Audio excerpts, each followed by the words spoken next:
Hello, good morning, everyone. You're welcome to today's episode of the Market Snapshot. Today is the 28th of June 2024. It's a Friday, and I'm very, very happy to be with you guys today to go through the charts once again. So today we have just a little bit of information to go over, and I think, of course, the main focus today is looking at how the CPI has affected the yen, plus also preparing for the PCE, which we're expecting to get later today before the open of the US session. Now, going into the day, we are going to start it off by first seeing the yen. So the yen has been suffering a bit of weakness, a lot of weakness actually, and of course this has been on the back of renewed renewed interest in risk on currencies, and of course the interest rates are higher for some other currencies compared to the yen. So we are seeing little money getting into the yen and more flight to higher interest bearing currencies and assets. So that is really putting a dent on the performance of the yen. Today we saw the release of the CPI data for Japan. So this CPI data that got out at about I think the time was around 2:30 p.m. 2:30 a.m. That was in the Asia session or the Tokyo session, and of course the target for the Bank of Japan, we focus on the Tokyo CPI, not the core. Their target is 2%. Okay, so when you click here, you can see that Japan actually has been having trouble with getting the inflation higher and higher. The inflation has been stuck at target. Okay, and it has been they're expecting it to move at least relatively higher, since if it stays close to target, it could spell lower inflation. Okay, so typically inflation in Japan has been close to below 1% for quite some time. We've been seeing it here, only being above 3% and 4% in the early 80s. Okay, so all this has been a result of a lot of tensions.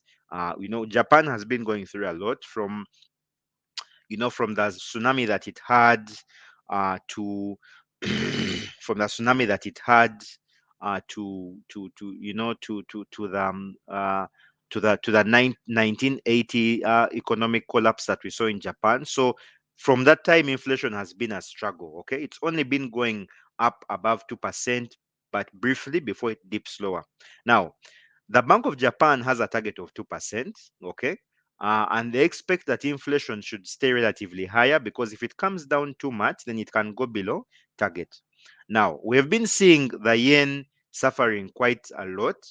If you look at assets like USD/JPY, currently, we are seeing that USD/JPY is actually trading at around 160 yen per dollar. If you look at GBP/JPY, it's trading at about 220 yen per pound, and all that is because of that weakness for the Japanese yen.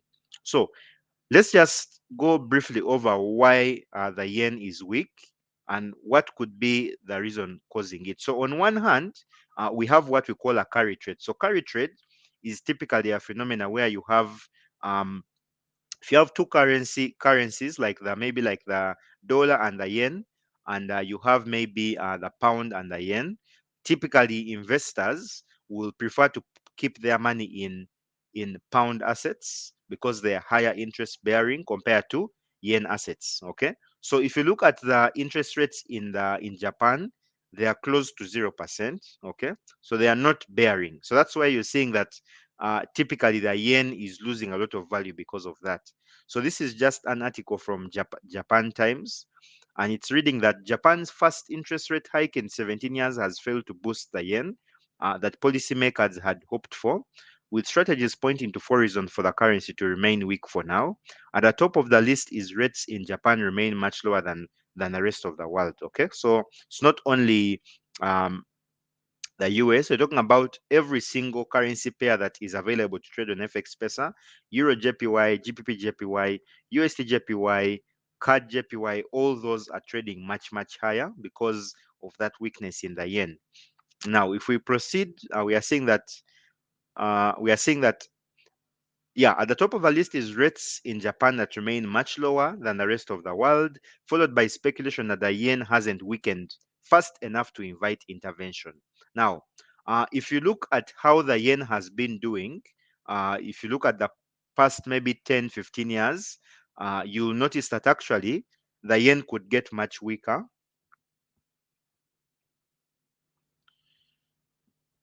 John, I think it's your network because I think my audio should be clear. Yeah. So GBP JPY, I'm just showing you GBP JPY. It's not weakened fast enough according to policymakers, so it could get much higher. So if you look at GBP JPY, you can see how high it's been. Okay, it was as high as 250 yen at a certain point in time, sometime around 2007. Okay, so we still have further upside potentially for GBP JPY and some other assets, like USD JPY. So it's going ahead to say that the yen hasn't weakened fast enough to invite intervention. That's from the Bank of Japan. Low market volatility that favors carry trades and signs that the depreciating currency isn't bolstering exports. While officials have said the yen isn't moving in line with fundamentals and that they will take appropriate steps to stem declines, the currency remains near the decade low of 151 to the dollar set last week. Okay, so this article is for April 2024, but it's still providing a few relevant insights into how the yen is doing. So, while the Bank of Japan is expected to increase borrowing costs further this year as its major counterparts start to cut interest rates, the exact timing is uncertain and it will take time to meaningfully narrow the nation's yawning yield gap with its peers. So, guys, don't forget that the Bank of Japan has been hiking rates. The last time that they last hiked their rates sometime, I think around April, if I'm not mistaken. But ever since then, they have not been hiking the rates since. Okay, and that of course is allowing the yen to lose further and further value. So we should see it potentially getting weaker and weaker. Awesome. Now, to speak a bit about the interventions, I don't think Bank of Japan has been intervening as much. They intervened a few times, and that's when we saw very sharp movements on the yen. But the interventions have not really affected the currency pair, as we've been seeing it progressively moving higher. We shall be able to see that when we cross over to the MT5. Awesome. Now, what's the focus for today? So the focus for today is the PCE. So let's just go to our economic calendar very quickly. The PCE is coming out in the US session. Today, we also had the pound GDP. It came out at 9. And of course, the UK escaped recession. They escaped recession in Q4. That was last year. So now their GDP is now in positive territory, but it's still barely high. It's not even above 1%. So expecting at least maybe we should see it crossing above 1% and possibly higher. Now, going into the US session, we have the PCE data. So for those that don't know what PCE is personal consumption expenditure, and it's used by the Federal Reserve to monitor how spending is for the typical American consumer. So the PCE is an index that takes into account the different things that Americans spend on within their household.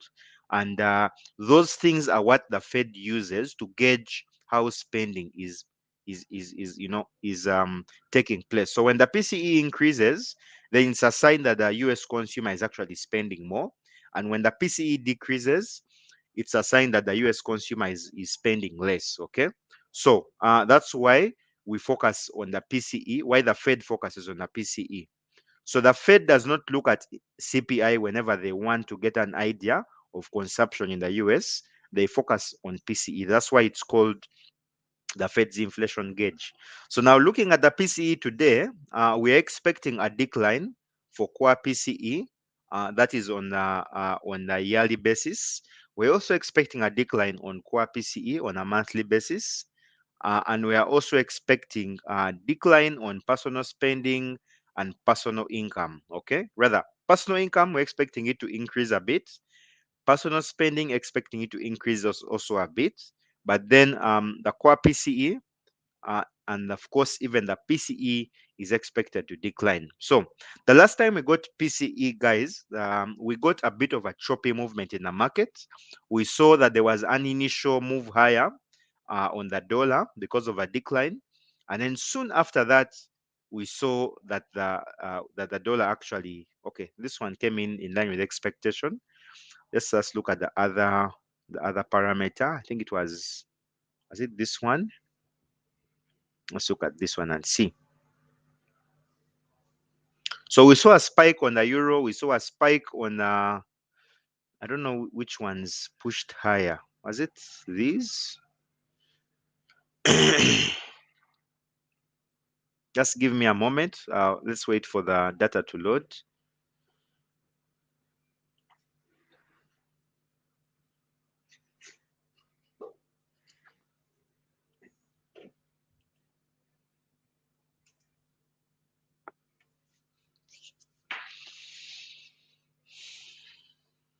Okay. Okay, so it seems they all came in line with expectation. I'm not seeing a decline on any of these data fronts, but the reaction from the market was a sell on the dollar. And then soon after we saw a sell on the dollar, we then saw the dollar gaining. That was the last PCE we had. So, but we'll be able to go over that on the charts. We'll be able to go over that on the charts.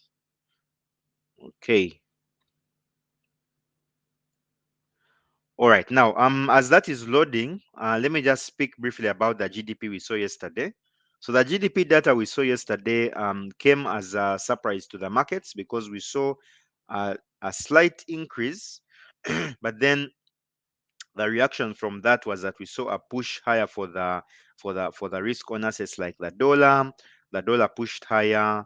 We also saw, rather, we saw the euro pushing higher, pound pushed higher, gold pushed higher. The indices also pushed higher as a result of the GDP. And of course, it came as a surprise to the market because we're expecting that a big increase in the GDP would be bullish, rather bullish for the dollar, and of course bearish for euro, pound, and gold. But of course, I suspect that the move higher was because the assets were a bit oversold, especially euro and pound, because they had been selling from Monday. So today's PCE is going to be very helpful for where we can expect them to further move. So let's cross over to the charts, guys, and see where the markets are at the moment, so that we can plan for the day. So I'm going to focus on gold to start it off, and then we shall cross over to the euro, and after the euro, we shall sum it up with a pound. All right, so this is how gold is looking like at the moment. Um, I've been keeping an eye on the fundamentals, and the fundamental story for gold is not, we don't have a lot really on fundamentals, maybe aside from some headlines that we've been seeing where the US government has been requesting its citizens to evacuate Beirut in Lebanon, or it has also been providing them, safety precautions to be careful about travel to Lebanon. So I don't know what's going on in Lebanon, but if it's anything that could be maybe feeding gold upside, then I think without a doubt we could see gold possibly staying bullish. Now, I don't expect gold to stay high, to move too high. Okay, we're able to break out of this area, like I had told you guys yesterday. Gold is seated above its demand zone. Okay, so which meant that the selling momentum would only begin below this area. You can refer to yesterday's snapshot. I think I was very clear on that. We said that for us to start selling gold, it would have to be below that demand zone of 2,272. So it's very clear that gold stayed above that area. And after staying above it, we are now seeing that we had a nice big push to the upside. Now, guys, this is important. Next week, we have the NFP, and the NFP is expected to come out bullish for the dollar. So possibly, maybe markets want to price in relatively higher golds, so that by the time the NFP comes out, then we can get a bigger push to the downside. So that's likely what I think. Now, we have PCE later today, and for PCE, if we get a lower PCE, then I think it's going to spell further upside, rather look further upside for the dollar, possibly to these areas above 2,340.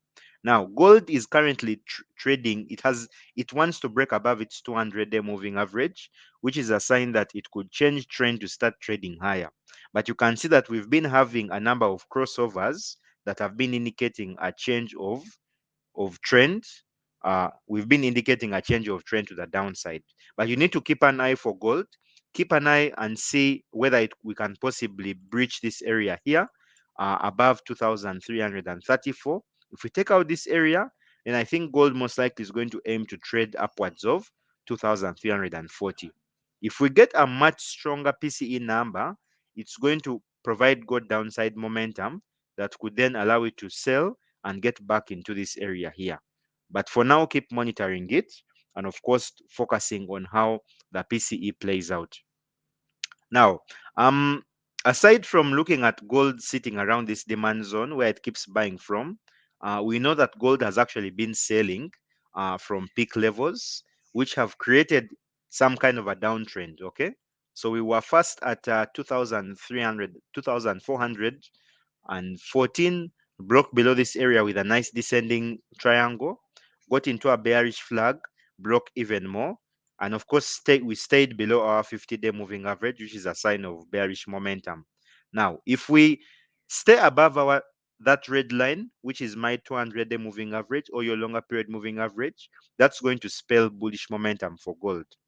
Now, it's important also to note, guys, that whenever you're trading gold, make sure you keep an eye and see what silver is doing. So when I cross over to silver, silver seems to be um, trading bullish so far today, which is allowing gold to stay relatively bullish. But soon as silver turns bearish, I think gold is going to start selling. So keep an eye on silver and just focus. Just keep an eye on silver to see how silver is trading. Okay. Silver turns bearish, especially going into the US session, then we can expect a weaker gold. Now let's go over to GBP/USD. So for GBP/USD, we discussed, I think we discussed it at length yesterday. We said that there's a lot of downside momentum possible for GBP/USD, but with it, of course, timing is very, very important. Okay, timing is very, very important. As you can see, the best area for us to have our sell limit is closer to our 200-day moving average. But at the moment, we had a crossover. We talked about the death cross we had on GU around this area here. So soon after we had that death cross, we saw that GU started selling. Okay. So there are some members, of course, on the live. You are mentioning that it's important to put sell limits because GU has been having a lot of liquidity sweeps, moves higher, has a lot of rejections, and then starts moving lower. Now, if we get a strong PCE today, my eyes are on this level here of 1.26032. Okay. If we manage to attain this zone, then it's likely that we're going to get more selling back to this area here. Okay. But for now, we need to just keep an eye to see what happens after the PCE. Now let's cross over to Euro USD. So Euro USD, it held this level very nicely, which we discussed during yesterday's snapshot. This level of 1.06482, and at the moment, I'm expecting that we are going to have a retest of this area here. We are still below our 50-day, 200-day moving average, and also still below our 50-day moving average, which is a sign of bearish momentum. Now, in terms of confluence levels, the levels that we have marked for Euro USD, support levels, we have the 1.06482 level. I don't know if you guys have it, if you guys are seeing that level. I have it marked there as text. Okay. So this is our confluence for support. It's our second support on our H4 time frame. So if we hold that level, then we are going to see a push back to this level of 1.0755, closer to our 200-day moving average. Now, the second support we have for Euro USD is 1.0600. If we hold that level, then we are going to see a push back higher. Now, how to trade Euro USD today? You might want to set your buy stop along this level of 1.07223, because if price takes out that area today, it's going to be aiming for Monday's high, which was somewhere around here. You might want to set your sell stop slightly below our support here, so that in case price takes this level, then it can be aiming for the next support level of 1.0600. Awesome. Guys, if you have any questions, now may be the time to send in your questions. Maybe as those are coming through, I want to quickly cross over to USD JPY. So for USD JPY, we mentioned that we're in a strong uptrend.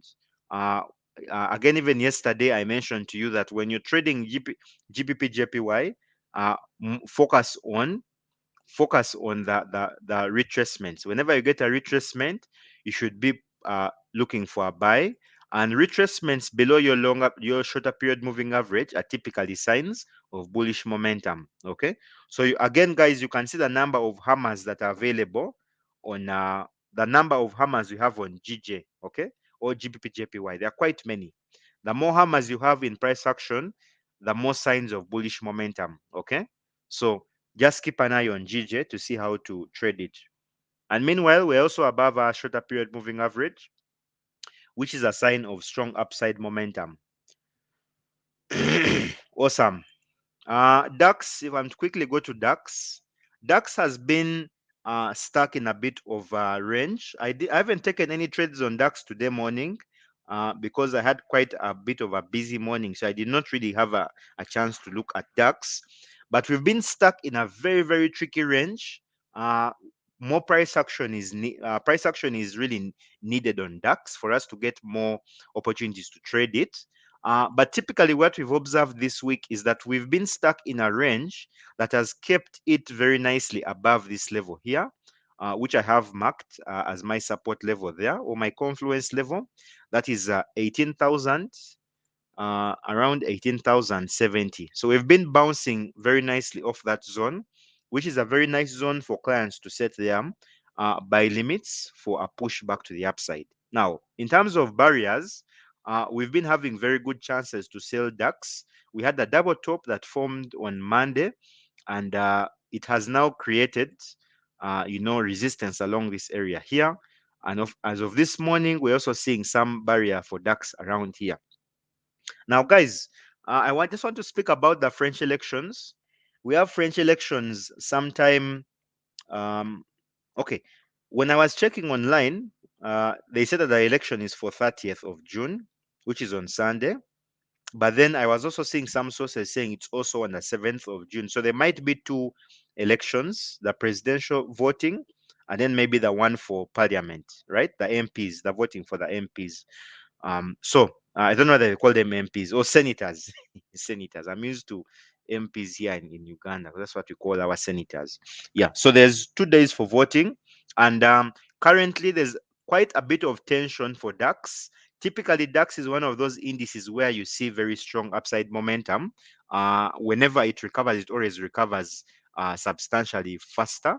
But we've been seeing it holding its zones. In some bit of an uncertain, choppy area, okay, waiting for more confirmation, waiting for more trends. Now, in addition to that, DAX is trading above its 200-day moving average, which is a sign that it wants to break to higher levels, but it still needs more and more momentum to move higher. So for now, Emma, it's a wait and see game. Just wait to see what happens there.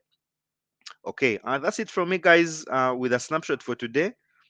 For now, it's just a wait and see. Let's wait for more price action. Keep an eye on the assets and see how things progress over there. All right. If you have any questions for me, okay. Francis, you're saying hello, and the name is Nobat. Thank you. What are the main companies in a UT 100 role? So when we are looking at an index, we typically look at indices focusing on what we call weights. Okay. So every index, it doesn't have to be even the NASDAQ indices. rather an index as you call it, okay, is just a basket of components. It has items, okay? It has items that are taking into account. So when you look at the stock indices, the crypto indices, whatever index you've ever heard about, there are different weightings, okay, to these indices. Now, these weightings affect they affect they affect the index, okay? So in the Nasdaq, the companies that have a big weighting on it, the ones that I know, we have Nvidia, we have the Mag 7. We call them Mag 7, Magnificent 7. Okay, so we first had the Fang, but then from the Fang now we switched to we switched now to Mag 7. So Mag 7, those are the top 7 that have an impact on the index. Okay. So we have Microsoft, we have Apple, we have Nvidia, we have Amazon, we have Broadcom. Broadcom is a semiconductor company. Most of us are used to Nvidia, but there's Broadcom. So Broadcom also makes chips. Okay. And then we have Meta. Meta, I'm sure we all know Meta. Meta platforms. Then we have Alphabet. Alphabet is Google. Okay. We can just call it Google. So those are the ones that have an impact. Okay. So when you say the main components, you're focusing on these ones, the ones that have a bigger impact on the Nasdaq. So in a typical trading day, you'll find when Nvidia is say up 6% and Apple is maybe up say 3%. Okay. You will find that uh, even when the other indices, rather when even when the other stocks are in the red, they will be held up by those particular stocks. Okay, so when you have Microsoft in the red, Apple in the red, Nvidia in the red, it will drag the Nasdaq. So you will see Nasdaq having bearish momentum, things like that. So for people who are trading indices, you typically you want to focus on the components, okay, to see how are the big components performing on that particular trading day. Because if the components are having bearish day, then it means that Nasdaq is also going to fail to reach higher levels. It might stay choppy, but it will fail to buy or it might sell. Okay, awesome. So I hope that helps.